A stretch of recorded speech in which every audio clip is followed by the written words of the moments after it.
Welcome to our inspirational coffee talk. Good morning, bon appetit, good evening, wherever you are in the world. Thank you for watching us. My name is Emmanuel, and I am the regional manager for the Austrian National Tourist Office for Asia. I'm based in Beijing, but for more than a year, I've now been working with many other colleagues on a new topic, which we call inspiration. We started looking for places in Austria that are, in a way, inspirational, places that inspire you, for example, and especially places that inspired great artists, musicians, painters, and authors. We took a look back into the past and found out where, for example, the famous painter Gustav Klimt worked on his paintings and where he soaked up his inspiration and ideas. We followed Mozart on his ways through Salzburg and Vienna, and discovered that the inventor of psychoanalysis, Sigmund Freud, of course, refreshed his thoughts while he was spending his holidays in the Austrian Lake District. But back to the present times, we saw that also nowadays we've got many leaders in arts and culture, musicians, singers, and other creative people from all over the world, coming to Austria to live and work here and to get inspired by the cultural atmosphere and environment in Austria, and of course by its extraordinary expertise in certain fields like, for example, classical music. So today we invited a young man from the United States. He was born, as far as I know, in a bathtub in Orlando, Florida in 1988. Interestingly, his first contact with classical music was Rachmaninoff, what is maybe a bit unusual, but his first performing experience was at a Shakespeare piece called Macbeth. Then he attended an art school in California where he began writing songs and kissing girls. At the age of 18, the kisser graduated high school as a baritone and guitarist, and then he went to Europe, let's say almost Europe. He had been awarded the scholarship for classical singing, art, song, and folk music at the Royal Scottish Conservatory. From 2010 to 2011, he spent his time in Bologna, Italy, where he discovered the Neapolitan song, you know, O Sole Mio. But finally, in 2011, he arrived in Vienna, where he has been living now for over 10 years and calls himself a Schubadour. So welcome, Bryan Benner. Hi, hello. Hello, pleasure. Hello. So please let us know, what is a Schubadour? Well, the Schubadour is just a funny name that I came up with. It's not my artist name or anything. It's just a title that I came up with as a sort of a paradox, because Schubert and his songs are usually very much connected with the piano, whereas a troubadour is considered someone who travels around and plays their music. And it's sort of this funny paradox idea of someone who plays guitar instead of piano and sings Schubert songs in a international traveling troubadour kind of way. So that's why Schubadour, of course, instead of Schubadour. But you have lived in Europe before arriving in Vienna, for example, Bologna, I mean, which is basically a good place. I mean, they have mortadella, they have good wine, they have tortellini al ragu. So why have you come to Vienna finally? You're right, Bologna is a wonderful place, and I really enjoyed it there. But I felt that to continue my education in classical singing, and particularly I wanted to experience living in a city or in a country where they had a lot of honestly, where they had a lot of funding for arts and cultures, and where I know that it's not just a part of the history like it is in Italy, but it's also a big part of the present. It's something that a lot of resources go into making sure that the art scene, particularly in Vienna, stays alive. And as soon as I got a taste of that in the city, I knew I definitely wanted to be a part of it. Okay, great. So, but after 10 years, what's typically Viennese for you? Typically, Viennese would have to be, of course, they're masters of Gemütlichkeit, which is, you know, comfortableness of just having everything just right, which is certainly how I would describe my experience in Vienna. Everything is just right, just to my tastes. So one of the things you mentioned during our collaboration recently is that you fell in love with Vienna. Do you remember a special moment that you realized you want to stay here, or to stay forever or for a longer time? Yeah, I think probably an experience many people have had, and I was lucky enough to get to actually do it. I think most people who are visiting the city for the first time they'll go to Stephansplatz and then walk up Kärntnerstraße and then Graben to Michaelerplatz. And there's a moment as you're coming out of Michaelerplatz where you come to Heldenplatz, and all of a sudden you can see the Rathaus, the Natural History Museum, the Art History Museum, the Burghof to your left.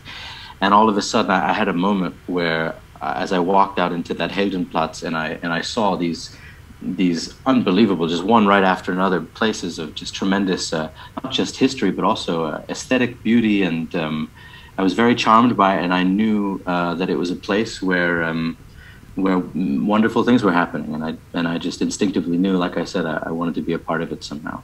I'm very glad that worked out. So is it actually difficult to set foot in Vienna as an artist? I mean, I remember a story about an Austrian poet who is called Georg Trakl. He used to live in Salzburg. He's a very famous poet of Expressionism. And he tried to set foot actually in Vienna, and he went to Vienna. But after a couple of weeks, he went back to Salzburg and Innsbruck. And then he said his famous word that I can't say it here now, but Vienna is a city, is a beep beep city. So have you had any experience like this, or was there any difficulties at the beginning? Well, sure. I think once you, even before you start to speak the language, you do start to notice that there is a kind of there is a hard outer shell of Vienna. I like to describe Austrians like hedgehogs, like eagles. They have a very spiky part around them, but you know, if you're patient and you find your way in, they have very soft, ticklish bellies.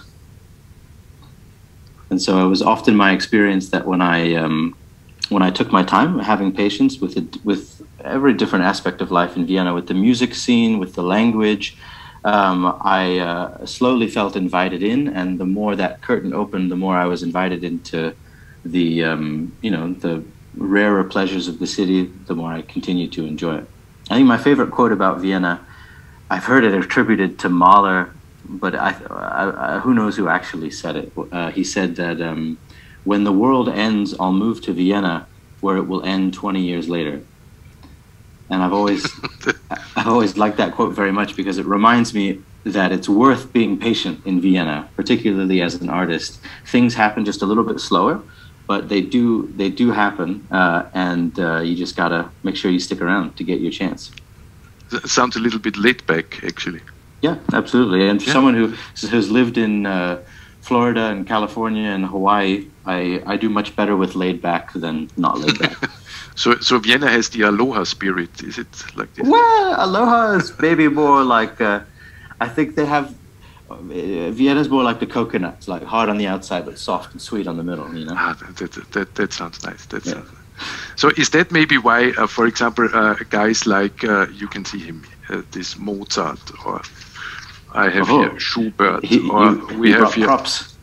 Yeah, Beethoven, or a guy called Haydn, or you know him, of course, Strauss. Oh wow! You mentioned Mahler. There he is. And let's take a guy. Another Franz. Liszt Ferenc. I mean, the Hungarians will claim him as Hungarian. But anyway, so why did all those people come to Vienna, lived in Vienna, worked in Vienna? So why did it happen that so many famous composers ended up in Vienna, actually? I'm sure there's all sorts of romantic answers to that I could invent, but I think it probably boiled down to money. I mean, it was the center of culture in this part of the world, and you only get to be the center of culture. You got a bunch of money. It was an empire that was fortunately, the people running the empire must have had a great interest in arts and music and dance, because they seem to have always had resources allocated for making sure that the arts continue. So it means that actually the Habsburg were a family that supported arts and music. That's why it was so attractive. That became a tradition even after the empire was over. I think that they took a lot of pride in being great supporters of arts and culture. And, you know, of course, every empire has all of its dark sides. We don't need to get into that. But the result of its cultural production in terms of classical music and stuff like that, yeah, it seems to have been a center, you know, attracted a lot of great people. Maybe let's come back to Franz Schubert, the composer which influenced you. During your studies in Vienna, you had to study the Kunstlied. How would you translate this? It's art song, something like this? And art song is distinct from folk music. It's difficult. There's no real specific definition of it, but it's, I would say, maybe a form of composition where, in most cases, a composer takes a poem that exists already, that's also considered of great literary worth on its own, and will compose a song around that poem, and so that the words, the text, has just as equal of an importance as the music itself, which distinguishes it maybe from other kinds of music, other kinds of song. But why was it Franz Schubert? Why did for me, or fascinate? Yeah, for you. That's a good question. I think within the world of Lieder, Franz Schubert stands out as almost his own genre. He wrote over 600 songs, maybe as many as 700 in his very short life, and they all, I mean, I've not heard all of them, but I've listened to or performed a lot of them, and they all have something special, something unique about them. But I think perhaps one of the main reasons is he was very important in developing this idea of art song as a genre, because the analogy that I always like to use is that in the same way that Jakob and Wilhelm Grimm, the brothers Grimm, that they sort of elevated the art of the fairy tale, which everybody knows fairy tales, they've been telling fairy tales for hundreds of years, but they sort of took it to that next level of refinement, of thought outness, and in many ways that's sort of what Schubert did with Lieder. Just the whole art form just got a big bump in consciousness when he came around, basically is how I would describe it. And so he, to the people who perform that kind of music, he remains very, very special in that sense. So, but how was actually Schubert's life? I mean, he did not get very old. I mean, what do you know about his personality? Apparently, he was very short and very, very kind. He had lots of friends. There's lots of debate about his sexuality, whether or not he was gay or not. From what we know, he was in love with a young woman named Teresa, who he dedicated one of his masses to, but then didn't seem to have any serious love interests after that. Although you're right, he only lived until he was 31 years. He died in 1828.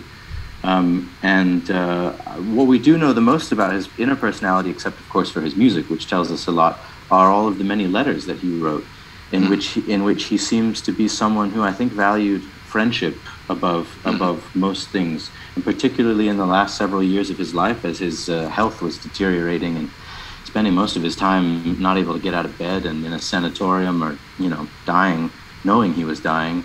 He really got all of his consolation, I think, from the people he knew that were out in the world that he loved so much, his friends that he wrote letters to, and of course his music. And people would send him poems that he could write songs to while he was in his sickness. And I mean, just a tremendously bright spirit who had such a short amount of time and yet managed to leave behind such an imprint, not just on Vienna, but on the whole world of classical music, for sure. I mean, everybody who's into classical music has a special place in their heart for Schubert, I think. And the special form or special type of party was named after him, Schubertiade. What is this actually? Schubertiade is its own area of history. People study it, and we're finding new things out about it all the time. I think one of the main misconceptions of it is it didn't happen very often that just his music would be played.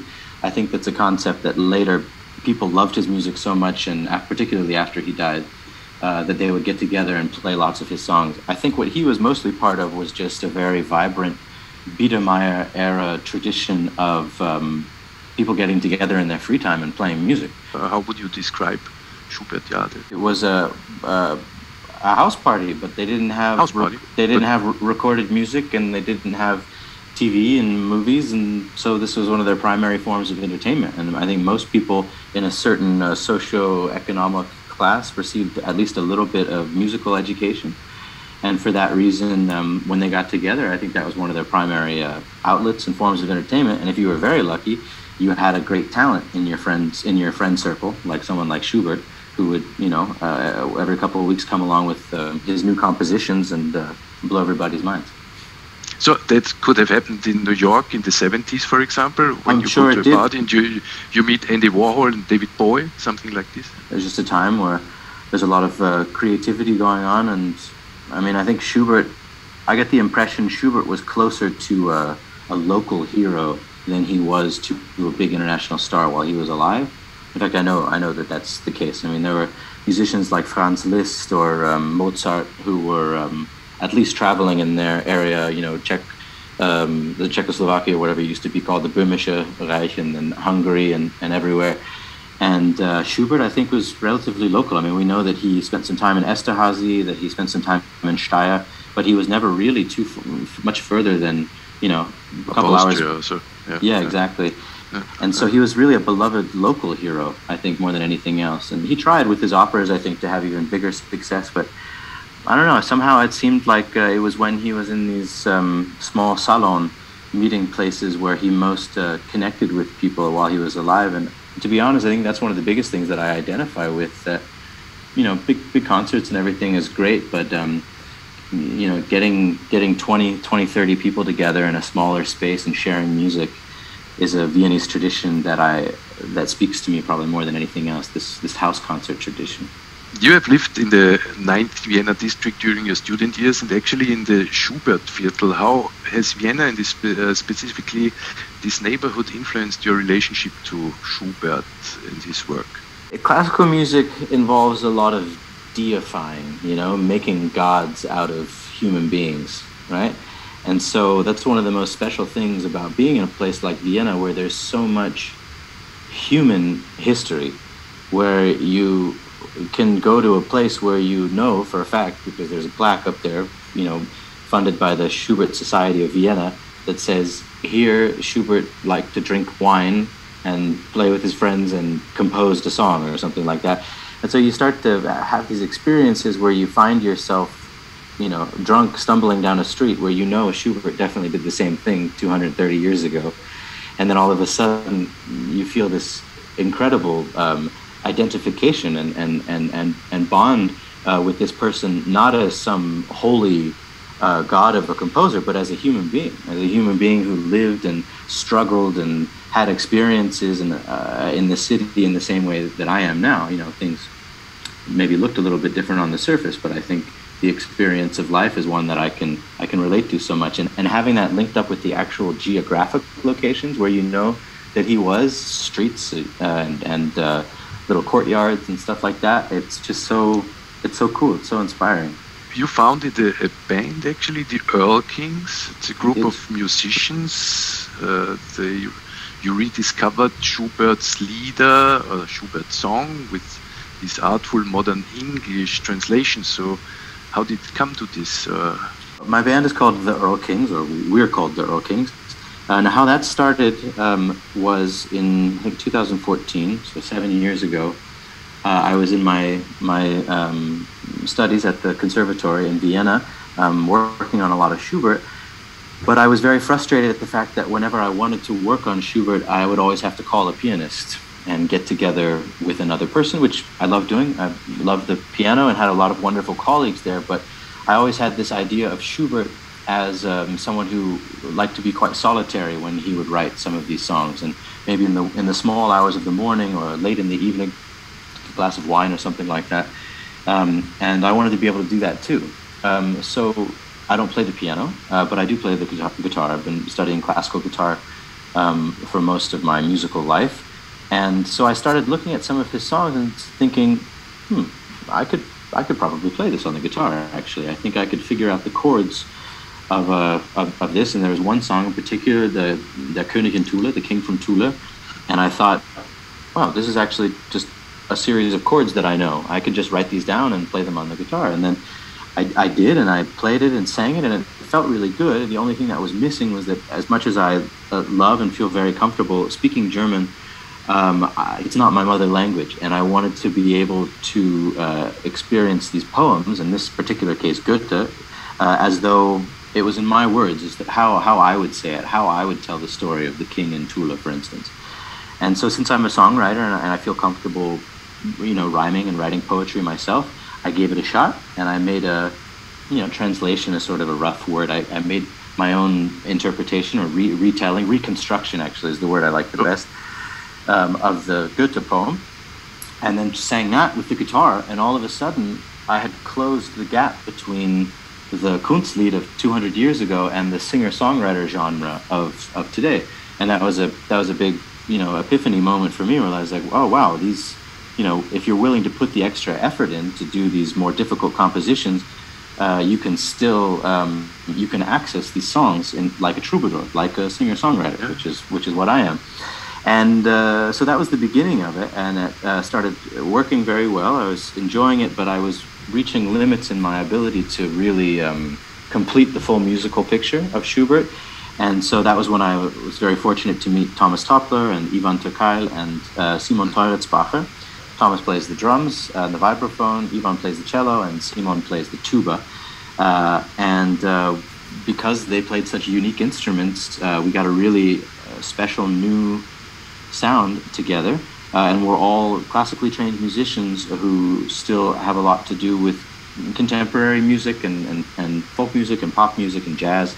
And so we kind of took all the limits off and said, how can we play these songs in a way that lets us use all the musical tastes that we have, but that's still Schubert. And that's what the Erlkings are.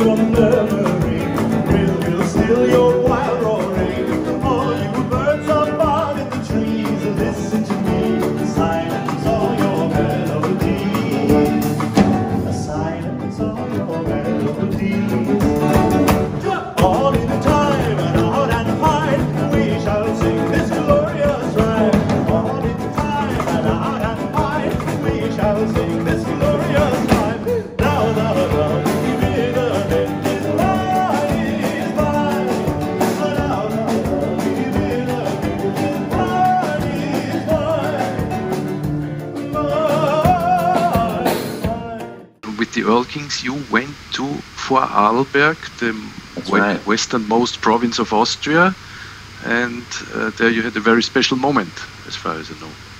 As you mentioned before, this tradition of the Schubertiade is actually also the name of a very beloved special international Schubert festival in the state of Vorarlberg in western Austria. And for us to be invited to play there was a really big deal. I mean, it's considered to be a very educated, somewhat conservative audience who like their Schubert the way that they like their Schubert. And so they took a big risk, a big chance on us, letting us play there. And we prepared for it a lot. And fortunately, it went very, very well. I felt like we really connected with the people out there. And for me, that was, in a lot of ways, the most special thing that I could achieve. Certainly as an American in Austria, that for me was one of my proudest moments, without a doubt. As an American, what is the most striking difference for you when you arrived in Austria, in Vienna?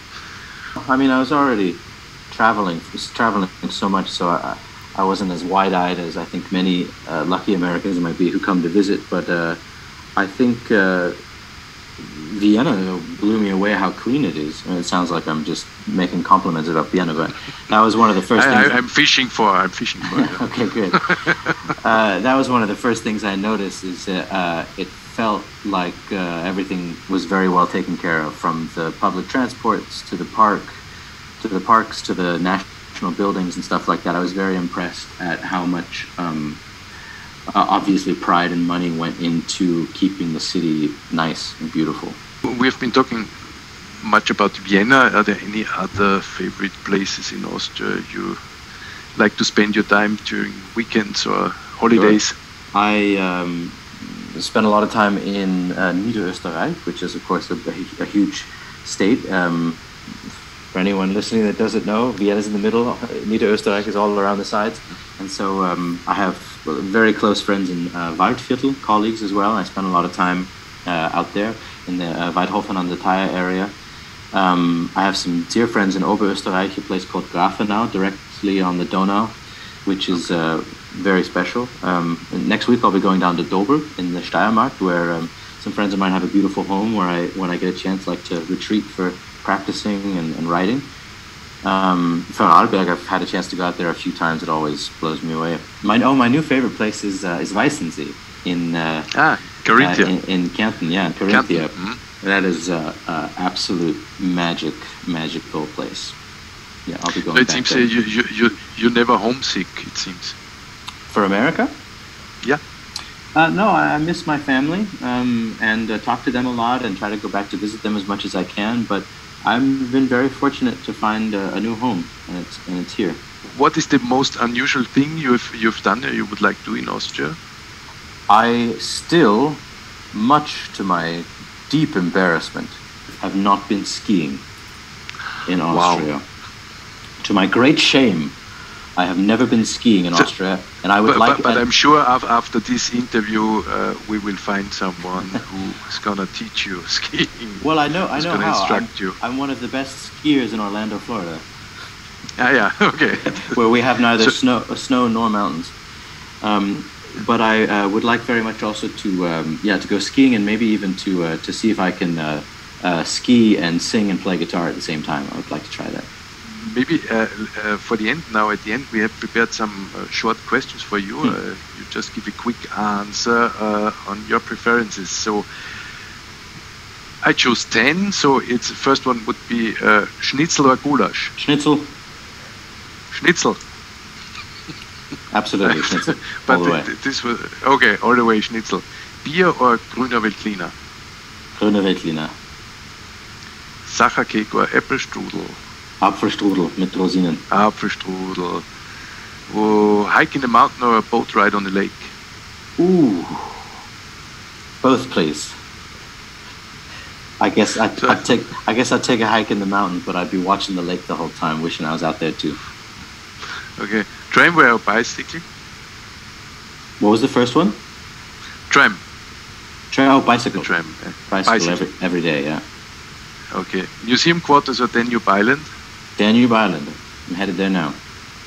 Staatsoper or Porgy and Bess? Ooh, Staatsoper. Staatsoper? Yeah, But Porgy and Bess is important for you, wasn't it? I mean, it was it's great in your career. Yeah. That's a difficult decision. Our first performance with the Earl Kings was at Porgy and Bess, and maybe our last one will be at the Staatsoper. Yeah, that sounds great.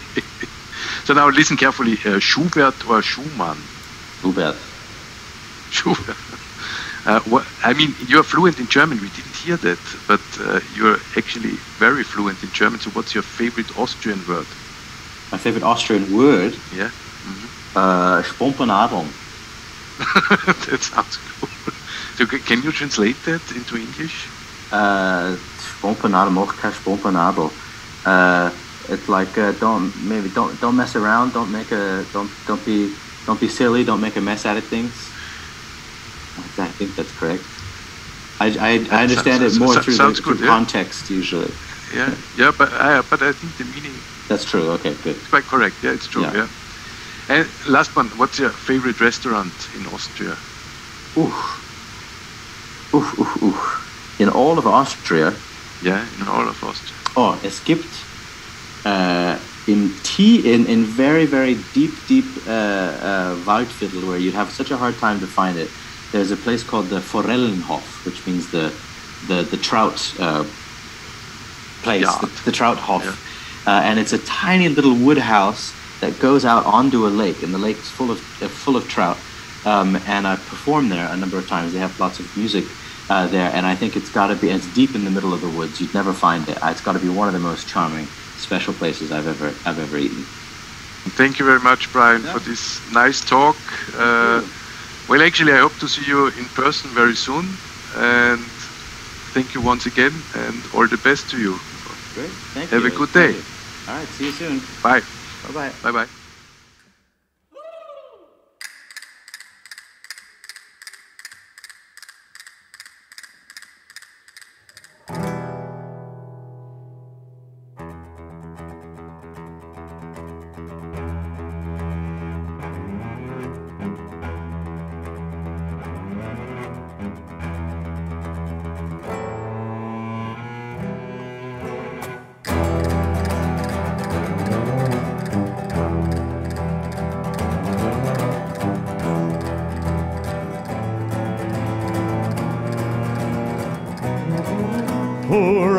rides through the night, so late in the wild. It is a father with his only child. He rides with the boy fast in his arms. He holds him tightly, he holds him warm.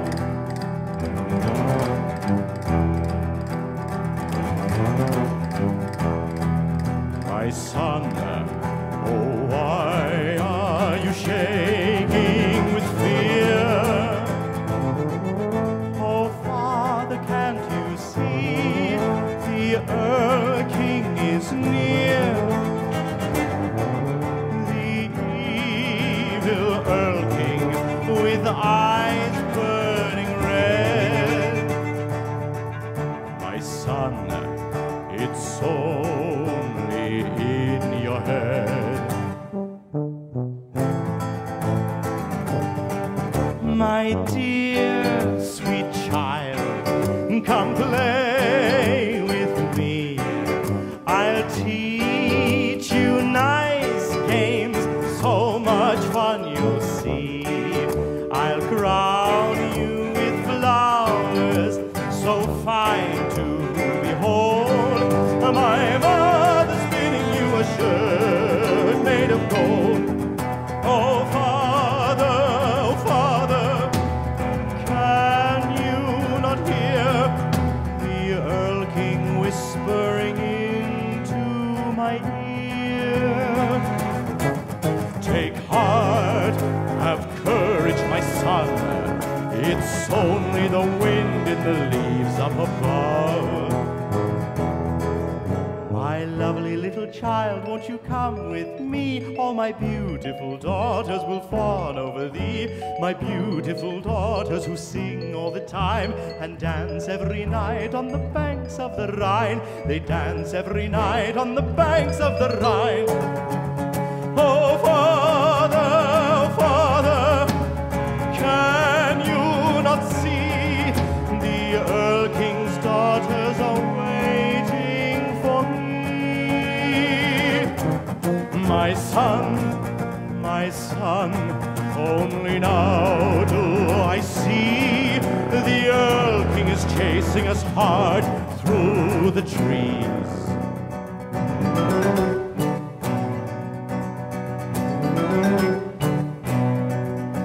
I love you, child, and I can run faster than your horse. And if you're not willing, I'll take you by force. Oh, father, he's taking me away. The evil Earl King has made me his prey. The father shivered, his horse running wild. He held in his arms the terrified child. At last they reached the safe homestead. In his arms the boy was dead.